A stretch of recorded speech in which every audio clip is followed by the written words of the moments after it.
दोस्तों, कांग्रेस पार्टी के सबसे बड़े नेता राहुल गांधी इन दिनों बिहार में हैं, वोटर अधिकार यात्रा कर रहे हैं और उनके साथ कदमताल कर रहे हैं तेजस्वी यादव। इस बीच कांग्रेस पार्टी ने एक और एटम बम फोड़ दिया है।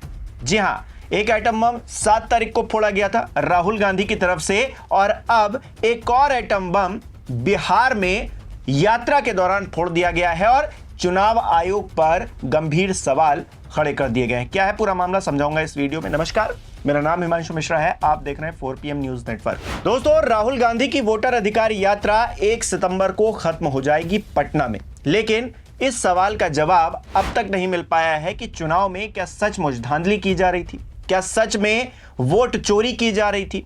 SIR की जो प्रक्रिया बिहार में हो रही है उसके मद्देनजर तमाम अनियमितताएं हैं, उसके जवाब भी अब तक सामने नहीं आ पाए हैं।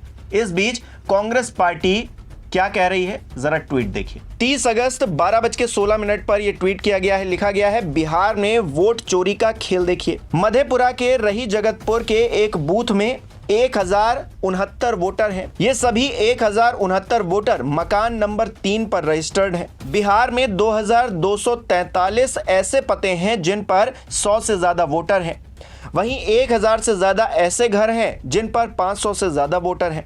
खास बात है कि बहुत से ऐसे घर हैं जो वजूद में ही नहीं है, लेकिन उन पर हजारों वोटर रजिस्टर हैं।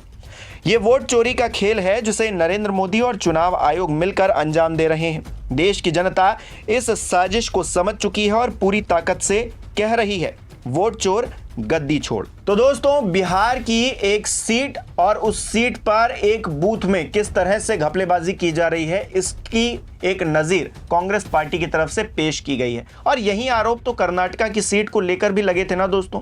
कर्नाटका की सीट को लेकर क्या आरोप लगे थे, महादेवपुरा वाली। बताया गया था कि 1 लाख से ज्यादा वोटों की चोरी हो रही है, जिसमें 11,965 डुप्लीकेट वोटर्स पाए गए, 40,009 फर्जी पतों का इस्तेमाल हुआ, 10,452 वोटर बड़ी संख्या में एक ही पते पर रजिस्टर्ड पाए गए, 4,132 वोटर बिना फोटो या अवैध फोटो के साथ जोड़े गए, 33,692 नए वोटर्स फॉर्म 6 का गलत इस्तेमाल कर जोड़े गए। और ठीक उसी तरीके के आरोप बिहार पर भी लगाए जा रहे हैं। बिहार में जो प्रक्रिया SIR की हो रही है उसके मद्देनजर भी यहीं अगर अनियमितताएं रहीं तो फिर सवाल तो सीधा सा है कि चुनाव आयोग आखिरकार कर क्या रहा है। ये जो घपलेबाजी हो रही है और तमाम ऐसे पत्रकार हैं जो ग्राउंड जीरो पर जाकर इस तरह के खुलासे कर रहे हैं, लेकिन उस पर कितना संज्ञान लिया जा रहा है।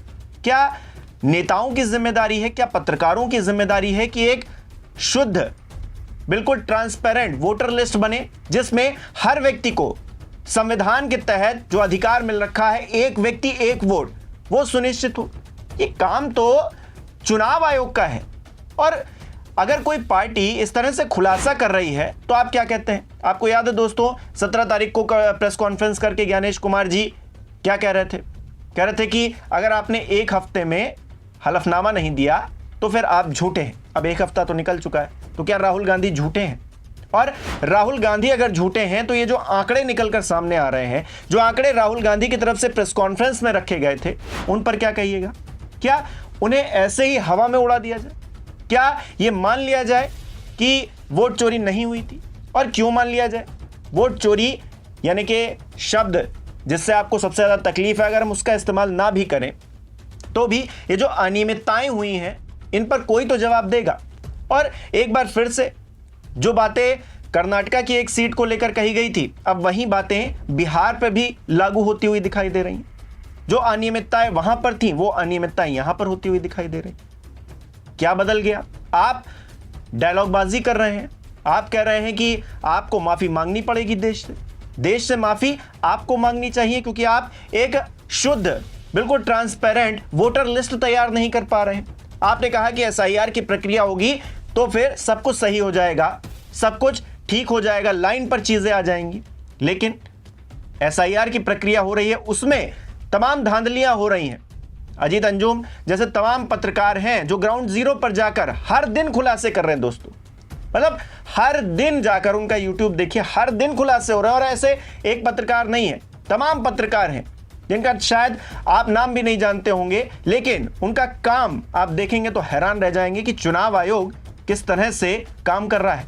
उनकी जो मशीनरी है वो किस तरह से फेल्योर होती हुई दिखाई दे रही है। अपने आप में ये सवाल इसलिए खड़े हो रहे हैं दोस्तों, क्योंकि एक यात्रा की गई राहुल गांधी की तरफ से, जिसमें शुरुआत से लेकर आखिरी तक यही कहा जा रहा है कि हमारे और आपके वोट के अधिकार को कहीं ना कहीं मैनिपुलेट किया जा रहा है, उसमें सेंधमारी की जा रही है, उस पाइपलाइन को तोड़ देने की कोशिश है, जिसने इस लोकतंत्र को बचा कर रखा है। इस लोकतंत्र की खूबसूरती ही यही है कि एक व्यक्ति एक वोट दे सकता है, वो अमीर हो, गरीब हो, वो किसी भी जाति पंथ से आता हो, हर कोई एक व्यक्ति एक वोट दे सकता है। लेकिन जो आप वोटर लिस्ट बना रहे हैं उसमें खामियां है।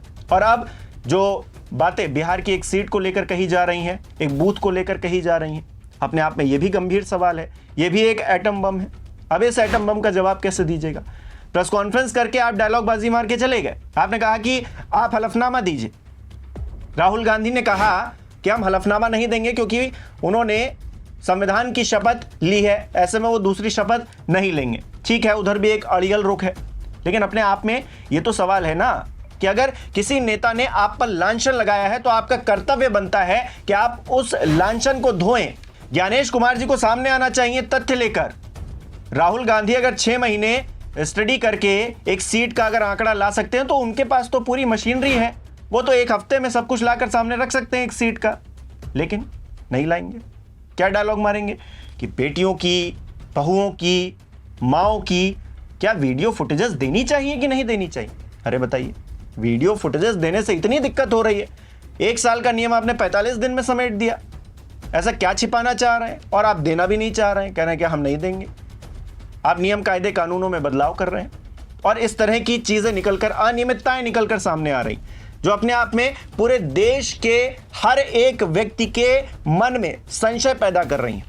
और यह संशय किसी सरकार से जुड़ा हुआ नहीं है दोस्तों।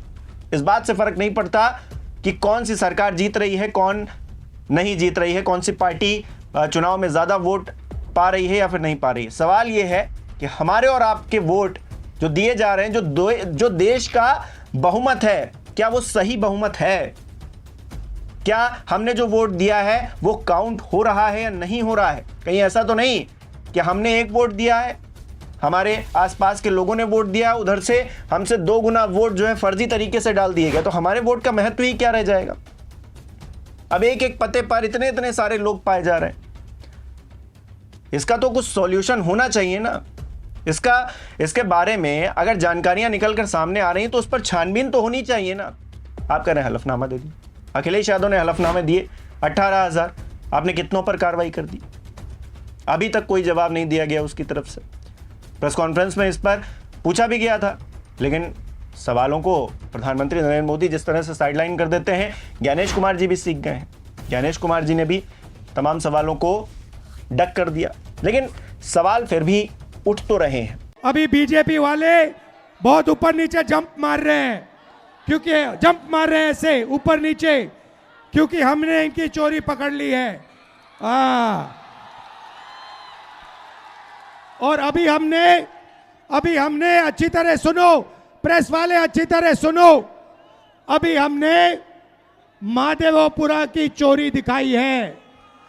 सही, आने वाले समय में आप देखना कहां कहां की चोरी हम इस देश को दिखाने वाले हैं। हरियाणा, महाराष्ट्र, कर्नाटक, इन सब जगह हम बीजेपी की चोरी, नरेंद्र मोदी की चोरी आपको दिखाने जा रहे हैं। इसलिए बीजेपी के सारे नेता ऊपर नीचे जंप कर रहे हैं। मैं आपको बता रहा हूं, अब इनको हिंदुस्तान इनकी सच्चाई को समझेगा, सुनेगा, और फिर हिंदुस्तान अपनी मन की बात नरेंद्र मोदी को बताएगा। भाई और बहनों, आपने बिहार में इस यात्रा को इतनी शक्ति दी, मैं बता रहा हूं, इतनी शक्ति, इतनी एनर्जी आपने इस यात्रा में डाली कि ये जो शब्द है वोट चोर, वोट चोर, ये आपने यहां से पूरे हिंदुस्तान में फैला दिया है। बिहार के 6 साल के बच्चे आते हैं, मेरे कान में कहते हैं हम नरेंद्र मोदी को वोट चोरी नहीं करने देंगे, हम नरेंद्र मोदी को वोट चोरी नहीं करने देंगे। 6 साल के बच्चे कहते हैं Narendra Modi, Narendra Modi, Narendra Modi, vote vote vote vote चोर, वोट चोर, वोट चोर, वोट चोर।